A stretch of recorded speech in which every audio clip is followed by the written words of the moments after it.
Okay, all my fellow drinkers across America, joining me, Ron Antonori, as I come back at you from Hop City Birmingham, and I am here with special guest, my friends, Nappy Roots, in the house. What's good? Hell yeah, man. What's going on, guys? Man, Birmingham still. We had a show last night. I heard that, man. I thought that you were actually performing today here at this, and I was like, and then I was told, I was like, nah, I was at Avondale on Saturday. I was like, man, I said, can you hook me up with an interview anyhow? And they're like, man, we'll talk to them and see if they'll be interested in joining you, man. And I appreciate you guys coming here.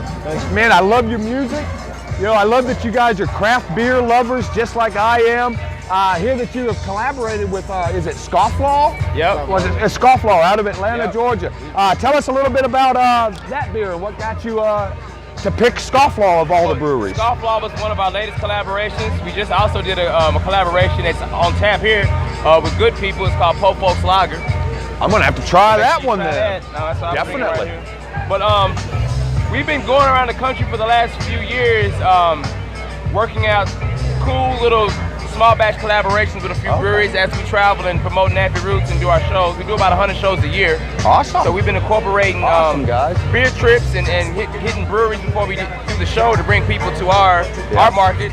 Yeah. It's cross from promoting you know, craft beer and hip hop. Yeah. It goes very well, you know, and so Scofflaw was something that was cool because we're working on our TV show 40 Acres in the Brew. Awesome. And so we had to throw an event that kind of brought some of the, you know, the money makers and the key people in, so we made a beer to support that event.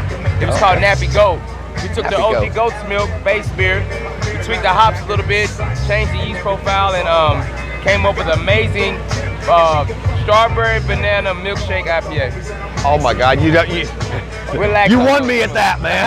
I wish they had it here because I would definitely want to try that one. We're Is gonna it try to available get it. yet, or? Well, right now it's on tap at Scofflaw. Okay. In Atlanta. We're working to get into a few marketplaces. I know we're trying to get Hop City to pick it up, at least have it on their taps. Yeah, exactly. Market, So if you're in Atlanta area, you definitely want to go by Scofflaw. For sure. Check it out, man. Nappy Anything that's got to do with some milkshake IPA is excellent in my book, man. Especially you got a little strawberry flavor up in there. Yeah, man. That's some excellent beer, man.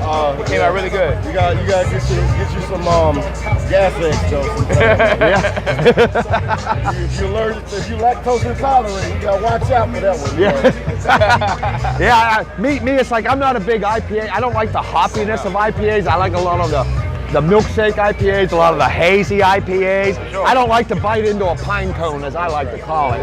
You know, it's like the sours.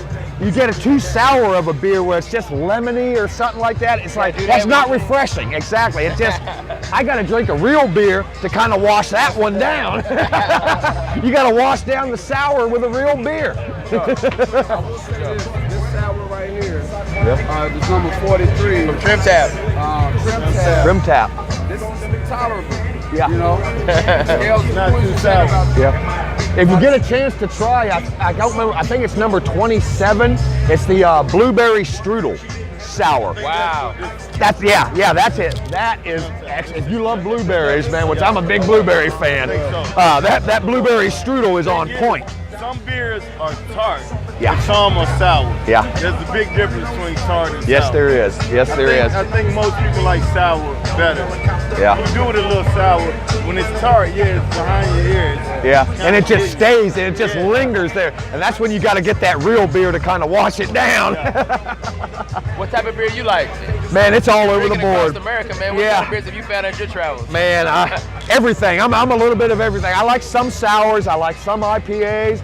I'm into the Bocks, the Hefeweizens, I like a lot of the lighter beers because I came up here from West Palm Beach, Florida, where there's only one season, pretty much like here. It's just summer year round. You got 2 seasons. You got hurricane season. You got hurricane season and summer. Yeah. So when do y'all drink stouts? You probably don't drink a lot of stouts. do you?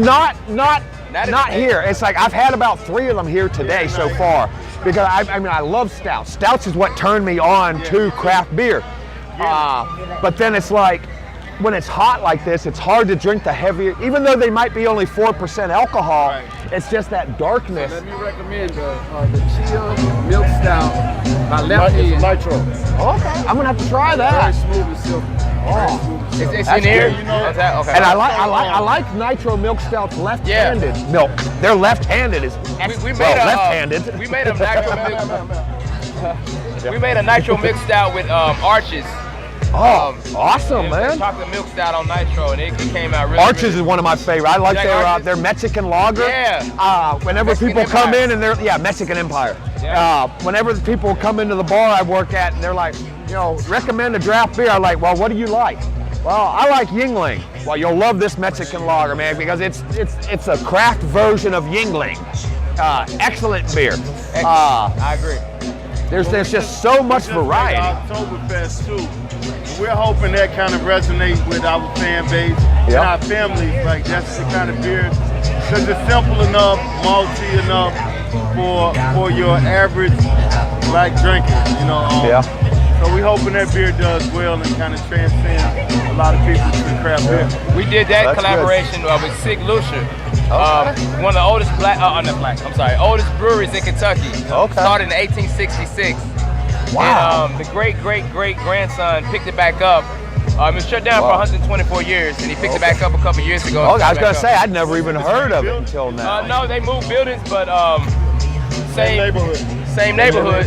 And they made really good German style beers. And it's like I love going to the different breweries and just learning the history, because so many. That's what makes it cool. It's like 90% of them are in these old buildings that used to be like mills and stuff, and they have a tie-in to that city, to that state, to that area. And it's great going there, talking to the brewers, talking to the owners, getting a history about the building itself, which always relates to the beer, because that history is going to go into the beer, the names of the beers, the styles of the beers. For sure. And people don't realize that. Exactly. It's the lifeblood. Yes. It's what makes the beer the beer. Oconee in, I guess they're in what city is that? Greenville, Georgia. Greenville, Georgia. They're in a historic building. Okay. And they have a lot of still the same bricks and everything, and they just kind of built around it. I love it. Yeah, I've been to. I was telling Steele that the owner of Cahaba is a firefighter. I don't know if you. I actually met. I like some of their beers, and I met their distributor that's out here now. And he said he was going to work on getting me to be able to come out there and film an episode at Cahaba, and I'm looking forward to that. Do it, man. I love Cahaba, Back 40.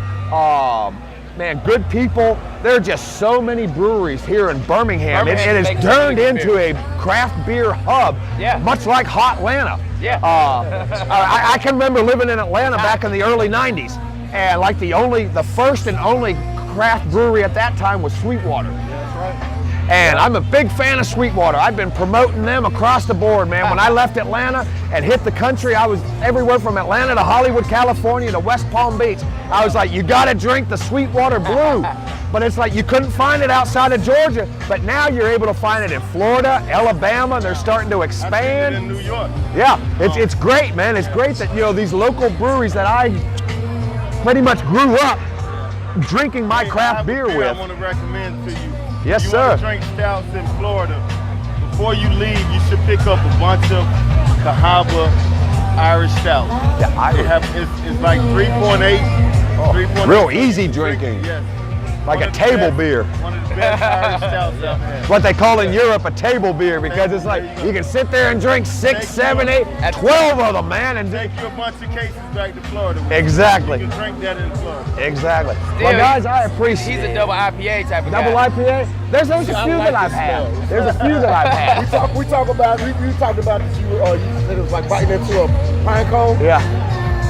I'm a gin drinker myself, so. So you like that little like that taste? Yeah, I like The patty. If you like the double IPAs, I'm going to recommend one to you from one of my favorite Is breweries. it here tonight? Is it here tonight? It's not here tonight. It comes out of Columbus, Georgia, Chattahoochee Southern Brew House. They're the very first. They're the first and only female active duty military owned brewery in the country. That's dope. And the beer is 9 Line double IPA. Wow. in Alabama. They do have it available in Alabama. It's available in Georgia as well. It's 9.9% alcohol, and 100% of the profits go to the homeless veterans. Nice. They don't make a penny off of it because the owners are veterans, and it goes to, and it's a great cause. What city so it is? It's out Columbus, Georgia. 9 Line. Yeah, they actually they collaborated with 9 Line Clothing Company out of Savannah. I was gonna say, I heard of Yeah, that. yeah, they're out of Savannah, and Chattahoochee. I'll give you all the information here a little bit later on, guys. It was a great pleasure meeting you guys. I'm glad you took some time out of your schedule to come and meet us and interview here at Drinking Across America. Hopefully be able to catch up with you guys again sometime, Yes, sir, man. man. Thank you, Ron. Until then, man, salute everyone. From me and my friends at Nappy Roots, keep it nappy. Yes, sir.